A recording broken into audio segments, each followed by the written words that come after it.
పవన్ కళ్యాణ్ కి ఈ సినిమా చాలా ఇంపార్టెంట్. 2 పడవల పైన ప్రయాణం చెయ్యాలా లేదా ఒక్క దానిపైనేనా అనేది ఈ సినిమా డిసైడ్ చేయనుంది.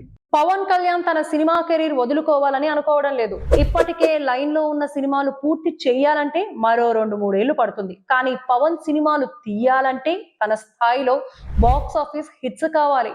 ప్రజలు ఆయనను ఇంకా సినిమా హీరోగా చూసేందుకు రెడీగా ఉన్నారని అనిపించాలి. లేకపోతే ఆయన పూర్తిగా రాజకీయాలకు పరిమితం కావాల్సి ఉంటుంది. ఒకవేళ బాక్స్ ఆఫీస్ వద్ద హిట్ అయితే 2 పడవల మీద పవన్ ప్రయాణం చేయడానికి గ్రీన్ సిగ్నల్ లభించినట్లు అనుకోవచ్చు. వీరమల్లు ఒక వీరుడు.